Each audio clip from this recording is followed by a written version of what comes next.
Fala galera, beleza? Aqui é o Shazam. Estamos começando mais um programa On The Rock aqui nos estúdios da Rádio JSV. Muito obrigado a todos que acompanham aí nas nossas mídias sociais, a programação da rádio no YouTube, no Spotify, em todos os lugares. Muito obrigado. Hoje a gente vai fazer um especial aqui sobre uma banda que eu acho que vocês vão adorar. Uma super banda, uma das 4 Big Four do thrash metal. Estamos aqui com o nosso Marcelo Teixeira. E aí, beleza, galera? E a super participação do Fabrício Castilho. Opa, beleza? Então vamos começar esse programa sem mais delongas. Metallica, galera. Cara, eu acho que tem muita coisa do Metallica que a gente poderia começar. Mas para ficar uma coisa bem mais simples, eu coloquei alguns tópicos assim, integrantes, discos, tretas, carreira, curiosidades. Beleza. E como está hoje. Pra gente ter um roteiro assim, como começar e como terminar, porque assunto não falta. Não falta, velho. Inclusive, esse programa aqui tá virando um programa institucional, né, cara? Você acha? Tivemos o Raul como instituição, tivemos o Queen como instituição, hoje uma outra instituição, que é o Metallica, cara. Inclusive, foi a primeira banda de heavy metal, não vou colocar metal, vou colocar heavy metal, que chegou a níveis assim, como Rolling Stones, assim. Vamos dizer, eu coloco hoje que o Metallica rivaliza com o Rolling Stones, né? A nível de projeção, que passou o mundo do metal. Ele já saiu um pouco do mundo do metal e puta, tem muita gente. Mas tem muito fã que ficou puto com isso, né? Tem muito fã que ficou revoltado. Isso que a gente vai abordar hoje. O cara que é fã do Metallica antigo e que vi que a banda pegava um som pesado, destrutivo, aquela coisa meio trash assim, eu acho que em alguns momentos assim, foi pra mídia, mesma coisa que aconteceu com o Rush, na né? banda. Mesma coisa que aconteceu com o Rush. O que você acha, Fabrício, dessa parada aí? Eu acho que o Metallica é dividido em dois, né? Assim, eu não... Eu gosto mais da fase antiga também. Eu também. Gosto mais da fase antiga, não tem jeito. Os precursores do thrash metal da Bay Area, né, cara? Sim, só com exatamente. Um disco clássico. Um dos melhores discos que eu vi na vida é o Master of Puppets, né, cara? Então... Fantástico. Só que ele, que não eu falei, ele é dividido em duas partes. Ali, pra mim, depois do Unjustice for All, o Metallica mudou muito, né? Eu gosto, porém, não acho que é Metallica mais, assim. Mudou muito, assim. Eu acho não é que não é Metallica. Eu acho que o Metallica mudou, então ali ele... Ficou um pouco mais comercial. O álbum preto do Metallica, que todo mundo gosta de criticar por causa das músicas lentas, né? Das baladas e tudo mais, eu ainda acho bom. Vai falar que o disco não é pesado, sacanagem. Sepultura não é pesado, né? Não é thrash metal Bay Area mais. Porém, ainda assim, é um grande disco de heavy metal, né? Só que depois do Load e Reload, aquele Saint-Anger que eles lançaram depois, assim, né? Eu acho que tem músicas boas nesse disco, né? A gente não pode jogar nas trevas também, assim, né? Mas não é aquele Metallica que a gente conhecia mais, né? Eu acho o Unjustice for All um disco de transição. Sim, né? é um disco de transição que eles não estão tão trash assim, mas não entraram naquela... Daí você já entra no Black Album, que eu também acho que é um álbum legal. Vou ser sincero, não gosto de Load, Reload, Saint-Anger, não gosto. Death Match, Magnetic já tá legal. Mas o Black Album é um álbum para mim bom. Sim, eu bom também gosto. Falando do início da banda, né? Como a banda foi criada ali, com o Lars publicando no jornal que ele precisava de um outro músico para começar o movimento e chegando até o James Hetfield, né? O Hetfield, depende da pronúncia. O que vocês acham assim que o Metallica foi importante para o começo da banda? Porque o Lars era horrível, tocava mal. O James Hetfield também. E levou um tempo para a banda se formar. Eu acho que ele foi persistência dele, né? O Lars queria participar dessa coletânea aqui, né? Por isso que ele recrutou esses caras, né? Dá pra mostrar aqui, né? Galera, essa coletânea aí é a primeira. Pra quem não sabe, esse disco é o primeiro disco que tem uma gravação oficial do Metallica, né? Que é a Hit the Lights, né? Inclusive, as primeiras prensagens desse disco aqui, ela veio com Metallica com 2T, o que deixou muito bravo o pessoal do Metallica, né? Então ele juntou os músicos para poder participar dessa coletânea aqui. Esse era o único objetivo dele até então. Só que daí a banda foi cada vez mais crescendo. E ele veio, o Lars veio para os Estados Unidos justamente para acompanhar o Diamond Head. Que ele era fãzaço do Diamond Head, assim como James Hetfield também era. Ele tinha aquele sonho de todo adolescente de ser músico, né? Ele veio de uma família abastada, tenista profissional, ele era tenista profissional. Assim como o Steve Harris foi jogador profissional de futebol, né? Sim. E parece que ele também era um grande colecionador, comprador de discos, sem O pai parar. tinha uma dele era grana, muito né, colecionador, né? Ele era a de família rica, abastada, né? família rica mesmo, né? Então... Então vocês acham que assim, o começo da banda foi mais persistência daquela dificuldade do que, vamos supor assim, um talento nato? Porque eles não tinham talento, pra Não. falar a verdade, não... Talento, pra mim, só contra o Cliff Burton. Isso, ele é realmente um talento, o baixista ali. E eu considero o Dave Mustaine um gênio, então eu vou puxar meu lado assim, porque vamos falar quando do o Dave Dave Mustaine Mustaine. entrou, pra mim é muito importante. Eu acho que o primeiro disco do Metallica é esse aqui, né? Sim, o Kill 'Em All, que tem uma né? história até interessante, que ia ser chamado Metal Up Your Ass. Isso, metal na sua exatamente. bunda. Ia ser assim mesmo. Que louco, mano. Ia ser Metal Up Your Ass, metal na sua bunda. Aí os caras da gravadora não gostaram, né? E daí saiu o Kill 'Em All, que seria Matem Todos, que foi o próprio Cliff Burton que falou. Exatamente. E esse disco é muito importante pra história do heavy metal, e ele tem várias músicas que é do Dave Mustaine. Sim, exatamente. Inclusive, até eu tenho um livro do Dave Mustaine, eu esqueci de trazer ele aqui, que eu cheguei a comentar a Jumping the Fire, que foi o primeiro single que o Metallica chegou a lançar, que é esse aqui. Trouxe aqui pra galera. A turnê deles, né? Isso, a exatamente. turnê deles. Só que essa música, Jumping the Fire, foi uma das primeiras composições que o Metallica pode considerar que foi o Metallica total que fez, porque muitas músicas antes da demo do Metallica, ele tinha gravado antes, né? Antes não, depois do Metal Massacre, ela teve muitas músicas que tinha participação de outras pessoas, de produtores ou de... Agora, a música que o Dave Mustaine, no livro, ele diz que ele considera o Metallica de verdade foi a Jumping the Fire, que entrou nesse disco também, né? Então você acha que o Dave Mustaine teve um papel fundamental no início da banda? Com certeza. Pra ela poder pegar ele e o baixista. Sim. Não. Ele e o Cliff... E esse aqui, ó, eu acho que é o disco mais trash deles. É o mais pesado, é o mais rasgado, assim. Depois eles começam a se sofisticar e tal. Mais visceral mesmo. Isso aqui, puta, é maravilhoso. Sua impressão desse início de formação da banda como os integrantes, você dá o crédito ao Cliff? Sim. Ou também. mais ao David Mustaine? Eu dou mais, vamos dizer, essa parte musical, né? Eu acho que esse lance de você fazer um grupo, de você unir um grupo, assim, tipo vou apelar um pouquinho pro futebol, tipo Família Escolar. Quem fez isso foi o James. O James que fez essa união, né? Agora, musicalmente, é o Cliff Burton. Né? Parece que ele deu aula pros caras e tal. Pra você ter uma ideia, num disco de estreia, eu nunca tinha visto isso, né? Num disco de estreia, pode até ser que tenha, eu não conheça, mas pra um disco de estreia, de thrash metal, ter uma música inteirinha que é solo de baixo, eu acho que foi só...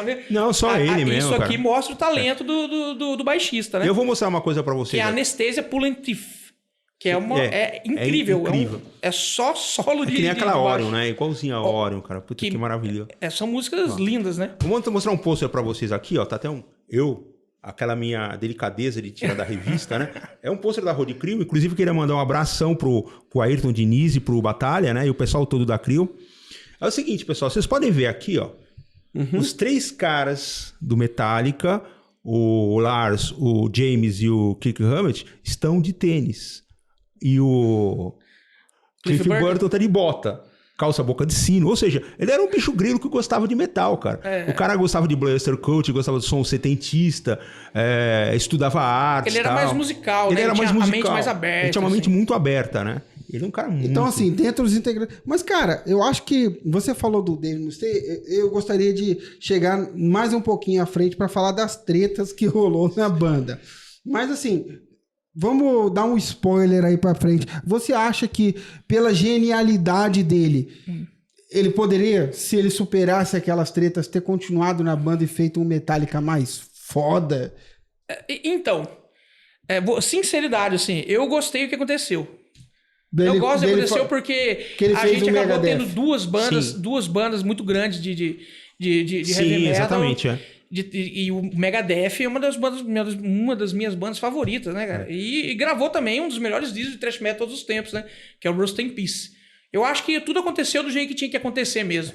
O Dave Mustaine aprendeu com aquilo, que ele tinha que ser um pouco mais profissional, largar a mão de usar droga e ser traficante, bater nas pessoas.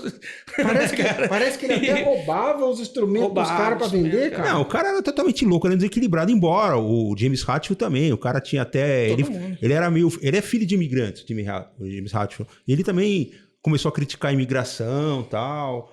E olha que quem também é filho de imigrante também é o Kirk Hammett, que a mãe dele é filipina. Né? Bom, agora, o que acontece é que o cara que substituiu o Dave Mustaine é um cara genial também, que é o Kirk Hammett, que veio do Êxodos, que é outra banda maravilhosa. Então, olha só. Aluno do Satriani. Aluno do Satriani e tal. Então, eu acho que também a participação do Kirk Hammett aqui foi fundamental. Por isso que eu digo, aconteceu o certo. Foi isso que aconteceu, exatamente. Foi o certo. Bom, então passamos do integrante, vamos para os discos. A primeira participação dele do Metal Massacre. Primeira gravação, Metal Massacre, né? Esse disco aqui. Você acha que foi bem feito e tal? É uma demo, né? Uma gravação. É boa. É acima da média. É a melhor música desse disco. Bem produzida. Bem produzida, assim. Não sei se é porque eu gosto de Metallica, mas eu acho a melhor música desse disco, Metal Massacre. Eu ouvi dizer que essa música entrou nessa coletânea nos 46 do segundo tempo. É, mas ele já tinha, ele conhecia, né, o dono da gravadora lá. Esqueci o nome dele agora. E ele já tinha um lugar guardado pro Metallica aqui. O Metallica não tinha nem nome ainda quando ele já foi convidado pra entrar nessa... Os caras já estavam... As coisas rolavam, era a Bay Area, né? Então as notícias rolavam muito rápido lá, né? Depois o primeiro álbum foi esse aqui, né? O Criminal, né? O oficial mesmo. Pra você, o melhor disco deles? Não. Eu gosto mais do Master of Puppets. Eu também, Master of Puppets. Esse aqui eu acho o disco importantíssimo pra história do thrash metal. metal. É fundamental, isso é visceral. Isso é uma obra-prima do thrash metal. Podemos até dizer que começa o thrash metal com esse disco. Mas se o cara hoje tá escutando pela primeira vez aí, que é difícil escutar pela primeira vez o Metallica, e você tivesse que fazer uma indicação pra ele pegar de forma mais suave, se bem que não dá pra pegar thrash metal de forma suave. Você indicaria o Master of Puppets ou o Clemão? Eu indicaria o High the Light. Porque ele é depois do primeiro disco, já tá mais maduro, mas ainda assim, ele não é um Master of Puppets ainda, né? Exatamente. E ele tem músicas complexas, só que ainda não é o máximo. Então o cara vai ouvir e fala assim, porque é muito bom o disco também. Mostra o pôster de novo. Mostra o pôster de novo. Que é um disco de transição também. Pra ele poder ter o impacto do que foi o Master of Puppets. Você entendeu? Então por isso eu indicaria o High the Light, né? Que é... Eu acho que eu trouxe. Temos o disco. Aqui. Que é um disco de transição também. Que, por exemplo, se você pegar aqui. o Master of Puppets, ele tem músicas muito trabalhadas. Né? Esse aqui tem a música muito trabalhada, mas tem aquela porrada do primeiro também. Sim, exatamente. Então também é um disco de transição. E tem clássicos, né? Por exemplo, da literatura, como o H.P. Lovecraft, com Call of Cthulhu, né? Instrumental Call of Cthulhu. Tem From Whom Nobel Tolls, que também é baseado num livro que é muito interessante. A influência do Cliff Burton. Cliff Burton, exatamente. Ele era muito fã de Lovecraft, inclusive, né? Ele sempre via tocar. É um gênio, né? Eu acho o Cliff Burton um gênio, cara. O que você tem mais de disco aí pra gente mostrar? Aí sim entra o Master of Puppets, né? Que é fantástico. Master of Puppets, vamos falar certinho, né? Master of Puppets. O que você acha que esse disco, assim, é... eu não consigo... Se eu colocar ele pra gente ouvir agora aqui, eu ouço ele inteiro. Não, ele é maravilhoso. Trabalhadíssimo, sabe? Eu acho que o disco foi feito na medida certa, cara. Não tem, assim... Não dá pra você encontrar um erro nele, cara. Eu sou muito fã desse disco. O baixo desse disco aí é um absurdo. Fenomenal, cara. A Orion, uma música instrumental aí. Esse disco é tão bom, mas tão bom, que músicas que não entraram nesse disco aí na época que o baixista tinha composto algumas coisas, o Cliff Burton, acabaram entrando no Unjustice for All, que ele nem participou, porque ele morreu, né? Ele acabou morrendo num acidente de ônibus, né? Um acidente foi uma coisa bizarro, trágica, né? Porque uns falam assim que ele foi arremessado do ônibus, o ônibus caiu em cima dele. Esse aí é uma das tretas que eu tenho pra comentar, mas vamos lá. Aí o Metallica chegou e lançou porque é bem conhecido também, né? O Unjustice for All, né? Não sei se dá pra pegar ali. Mas os fãs tem deles... composição do Cliff Burton aí, mas quem gravou esse disco já foi o outro baixista, o Jason Newsted, que veio do Flotsam and Jetsam. Isso, que é uma banda animal também, Flotsam and Jetsam. Pessoal, só fazer um parênteses aqui. Eles vieram aqui em 89, eu vou contar até uma coisa, que é até uma coisa meio mística que aconteceu comigo nesse show, né? Eu chamo de Deus, mas muita gente pode chamar de outras coisas. Mas, por exemplo, eu estava no Mackenzie, lá no centro de São Paulo, E um amigo meu foi tocar num barzinho, a banda dele é tipo Nirvana, né? E tem um amigo meu que infelizmente já tá no outro plano, que tava prejudicado, ou seja, bêbado, né? E ele queria ir no Hilton Hotel, onde o Metallica tava hospedado. Aí a gente chegou lá, tinha uns bangers na porta e tal.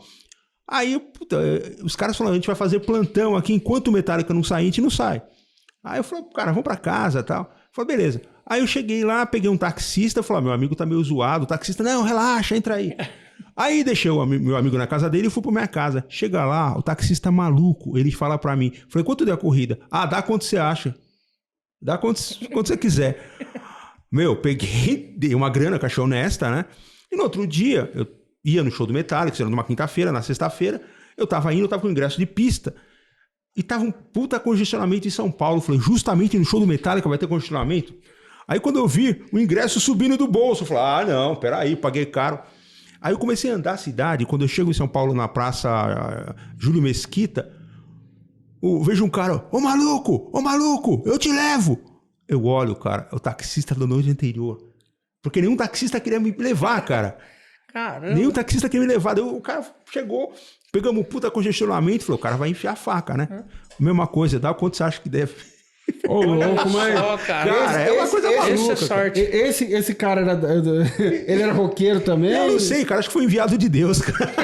Mas você conseguiu chegar no show? Consegui. E foi esse show, cara, inclusive, ele começou em ponto, cara. A gente não acreditou. Metallica entrou, acho que não sei se foi 9h30, mas entrou em ponto, cara. Chocou a gente, que a gente estava acostumado a entrar e ficar lá gastando o dinheiro da gente com bebida cara, né? A gente chegou lá, 9 e pouco já começou as luzes, aí eles entraram, né? Black Need e tal. Eu falei, nossa, daí pirei, cara. Esse disco é muito bom. O baixo desse disco aí é um pouco... deixaram um pouco, né? Ele com um volume um pouco reduzido. Sim, exatamente. Meio que injustiçaram o Jason, mas O Jason sempre foi muito zoado na banda, né? Os caras não se conformavam com a morte do Cliff e descarregavam em cima do cara. Vamos falar sobre esse último disco? Na verdade, esse disco aqui é o primeiro EP deles, né? Eu tinha até mostrado, que é o Jump in the Fire. Curiosidade desse disco aqui é que essa capa eles tiraram de um livro, né? Pra fazer, que eu até anotei aqui que eu esqueci o nome o livro chama O Demônio do Dia D. É uma história fictícia que se passa na época da invasão da Normandia. Legal. O dia D, né? Por isso que é o Demônio do Dia D. Uhum. E essa capa foi tirada desse livro, que é uma história de terror. E ele foi desenhado por o cara, o nome do autor do livro é Graham Masterton. Quem tiver curiosidade de ver essa história, que é muito interessante, cara. E lembra um pouco o cara do disco Abominog do Uriah Heep, né? Então, eu ia chegar lá. Quem desenhou essa capa aqui foi o Lance Edward. E o Lance Edward, ele já fez outras capas. Ele fez capa pro Crocus, pro Prodigy, né? E fez essa pro Metallica. Tinha essa capa era pra ter sido outra, que acabou sendo usada pelo disco que ele acabou de falar do Uriah Heep. É o mesmo demônio.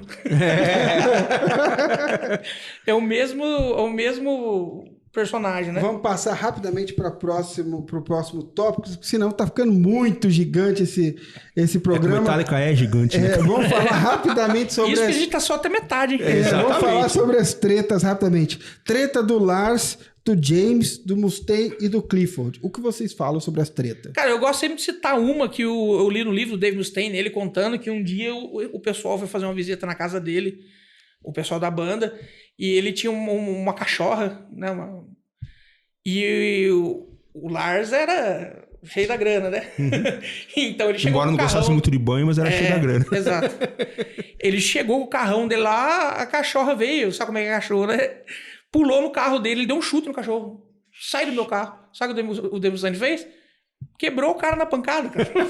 Foi lá, brigou com os caras da banda.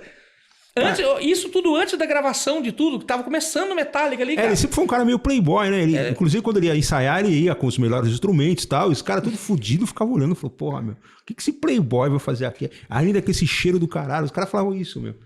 Ele não tomava, por causa que ele era europeu, né? E tem esse negócio. Tem esse negócio, né?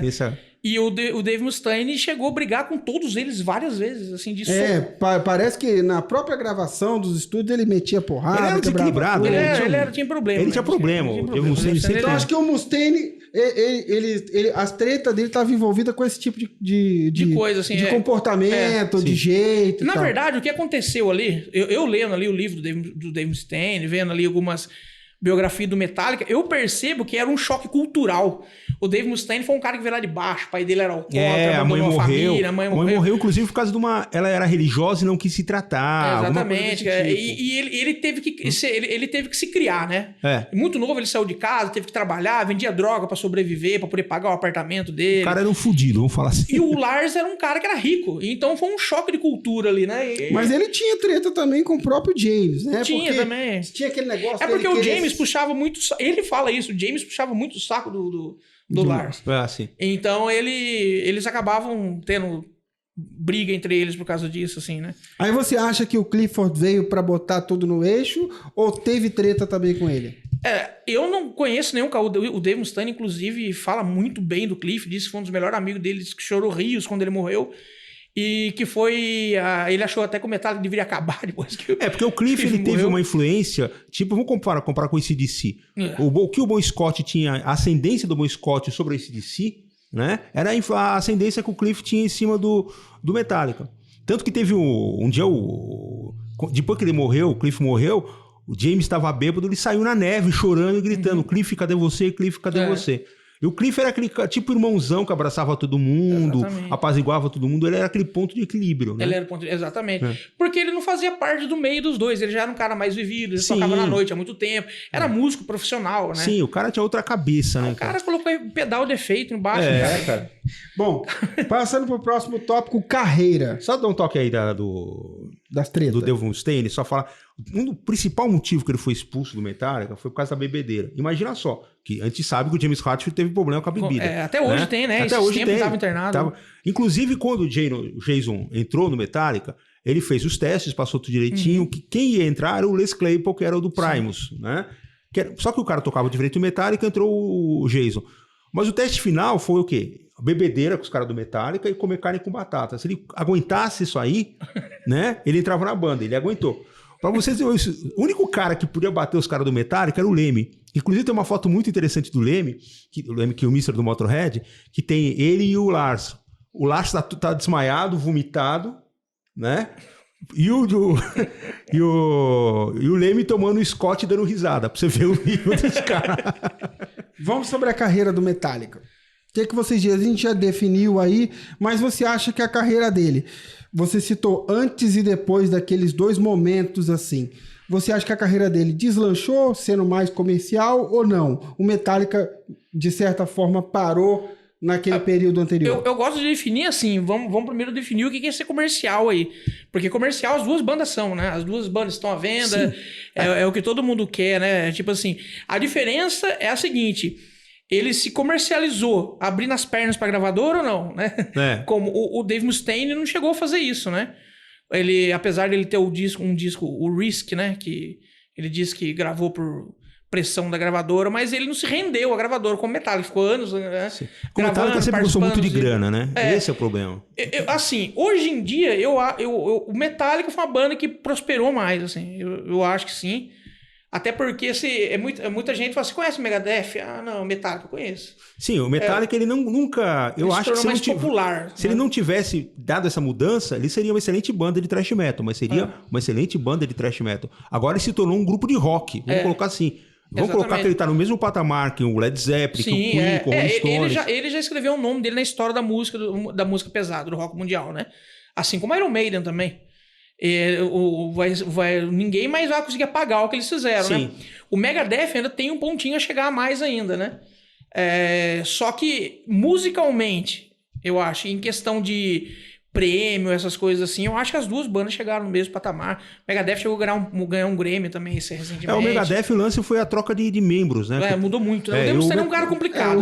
O Metallica ganhou 3 prêmios do Grammy. Do Grammy, né? Perdeu pro Jethro Tull, né? Bem perdido. Mas, da carreira dele, a gente tem 10 álbuns lançados em estúdio, 4 álbuns ao vivo, 10 álbuns de vídeo e essas premiações que a gente falou aí. Você acha que, então, que a carreira dele é uma carreira de sucesso do Metallica? Claro que é. Uma das maiores de todos os tempos. E do Big Four... Olha, do Big Pra Four. mim, ele é o maior do Big Four. Ele é maior do Big Four, mas se a gente for pegar trash mesmo, não. Aí mesmo. Falando musicalmente. Musicalmente. De agora, carreira, o Metallica é maior. De carreira é assim. melhor, mas se você Ele pegar soube trash, ganhar por mais exemplo... dinheiro, soube participar de programa de televisão. Ele né? sabe fazer o business, né? Inclusive aquele problema que desgastou muito eles, que foi um problema que teve com a Napster, desgastou muito eles, né? Tem esse processo. Aí foi muito... Agora, se você pegar o Big Four, você pode ver o Slayer, show. Eu colocaria o... É que eu sou fã do Anthrax, fica difícil. Fica difícil falar. Ele é fã do Megadeth, você é do Anthrax. Então fica meio difícil colocar. Mas, por exemplo, eu colocaria, no meu ponto de vista, o Megadeth em quarto. Em primeiro lugar, eu colocaria o Anthrax com o Slayer, né? Porque vamos dizer que teve esses três discos foram trashaços e depois já começou aí. Né? Embora o Anthrax também teve uma... O Anthrax teve. O Anthrax, ele chegou a entrar numa fase até rap, né? Também, que eles gostavam, eles curtem muito rap, né? Inclusive eu pensei que eles fossem pra uma fase mais hardcore, por causa até as influências do Scott Ian e tal. Eu gosto muito do Anthrax também, gosto muito, assim. Só que eu não consigo rotular tanto o Anthrax como trash, assim. A nível dos dois, das outras bandas, assim, eu fico meio assim... Eu gosto bastante, principalmente dos discos principais ali, das primeiras coisas do Anthrax. A Among Living eu acho fora de série. São discos fenomenais também. Só que se você for comparar, assim, com o Slayer, por exemplo, não tem nada a ver. São estilos de trash diferentes. É por isso que eu acho que ali no Big Four... qualquer um que for falar do Big Four vai colocar a sua banda preferida. Sua banda preferida. Eu colocaria o Megadeth primeiro, Metallica, Anthrax e Slayer por último. Quem é fã do Slayer vai falar, não, Slayer primeiro, Metallica, entendeu? Porque fica difícil. E cada outras bandas também, como Exodus podia entrar no Big Four também. Pois é o que muita gente fala, né, que deveria ser, né? No lugar de algumas outras bandas. Outras bandas colocar o... Isso aí já foi discussão de churrasco pra caramba. Muita gente disse que tinha que entrar, inclusive, no lugar do Metallica, porque eles nunca se venderam, né? Exatamente. Agora, pra finalizar, como é que a banda tá hoje? Pra vocês? Hoje, Megadeth 10 vezes melhor, assim. Não, mas o Metallica em si, como tá o Metallica hoje pra você? Olha, tá uma Metallica pra mim é incógnita, cara. Porque, por exemplo, quando a gente pensou que eles iam descer a ladeira... Eles voltaram pro Death Magnetic, né? Então, pra mim, é uma incógnita. Eu acho que tem um baixista legal que agora, o Robert Trujillo, ele toca com o dedo. Isso dá uma sonoridade diferente. Uma pegada diferente. Uma pegada diferente e tal. Fabrício Castilho é músico. O que você fala sobre esse disco? O Death Magnetic? Eu gosto pra caramba do Death Magnetic. Eu não acho, igual todo mundo diz, que voltou às raízes do metal. Não. Eles gravaram um disco de thrash metal realmente muito bom e fizeram uma coisa super interessante, que foi lançar um clipe pra cada música. Sim. Isso aí foi uma coisa que eu ficava preso no YouTube dos caras pra poder ver qual ia ser o clipe novo. Foi uma homenagem ao Leme, homenagem ao Mayhem, cara. Os caras fizeram uma homenagem ao Mayhem. O Mayhem é pesado. E esse disco é muito bom. Porém, aí vem aquela questão, né? Se a gente for comparar com o disco, o último lançamento do Megadeth, eu gosto mais do Megadeth. O Megadeth sempre foi mais que o Megadeth foi fiel, né, cara? Isso que eu ia falar quando a gente tá falando dos Big Four. A gente pega, por exemplo, o Anthrax, ele é a mistura daquele cru, mais rock and roll. Sim, é aquele negócio do mush, do mosh, aquela parada que é meio aquele som que a molecada cara. gosta. Isso, aquele som que a molecada gosta, assim. O Slayer, ele já flerta com aquela coisa mais satanista, apesar de ser evangélico. Mas eles... um lance extremamente contraditório, né, eles flertam com isso, com a guitarra cru, o vocal gritado, que é totalmente diferente do thrash metal que a gente acabou de falar do Anthrax. O Metallica, ele faz até então, né, ele faz aquele thrash metal lá da Bay Area, o que acabou criando mesmo o thrash metal, aquela mais tradicional, assim. E o Megadeth, ele faz aquele thrash metal muito mais técnico. Você vai pegar as músicas do Megadeth, desde o primeiro disco até hoje, são muito difíceis de tocar. Então, o cara que é músico, ele acaba... difícil tocar isso aí. Então, eu acho que... Por isso, eu acabo colocando o Megadeth um pouco à frente, assim. Dave Mustaine chegou a criar Spider Chords na guitarra, que é uma técnica que ele que inventou. Tinha também o Martin Friedman, sabe? Martin Friedman, então, um dos melhores guitarristas do mundo. O cara pegou... Eu acho que os maiores músicos, guitarristas, não digo de todos os tempos... Rust in Peace é perfeito pra mim, né? Rust in Peace é perfeito. Não vou falar de todos os tempos, porque daí a gente tá falando de Jimi Hendrix, não sei o que, né?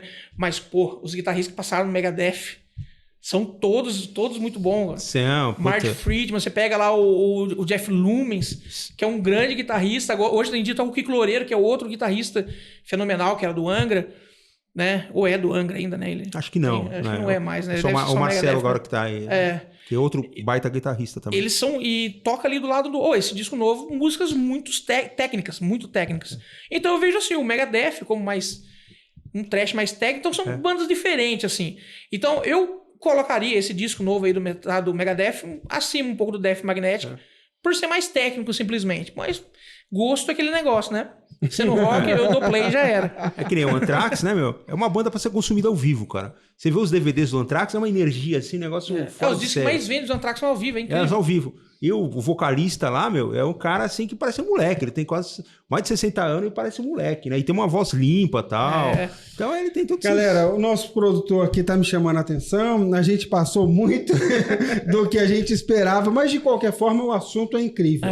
Tá? Eu gostaria de agradecer o Fabrício por tudo, pelo material que trouxe, pelo conteúdo. É um cara que eu sou fã do canal dele. Você aí que não conhece o Deja Vu do Rock, canal do YouTube foda, fala sobre cultura pop, geek, mas o manche, o leme, o que vai é o rock. Então, cara, é foda. Eu sou fã, acompanho, recomendo. Marcelão, suas recomendações finais aí do Metallica e de tudo? Cara, é o seguinte, meu, eu tava até falando, eu sou professor, novamente vou falar, e tem uma professora que ela falou uma coisa, nessas aulas que a gente tá tendo pelos aplicativos do governo, né, governo bom, é o seguinte, ela falou assim que a arte mantém a sanidade, né, e a arte realmente mantém a sanidade.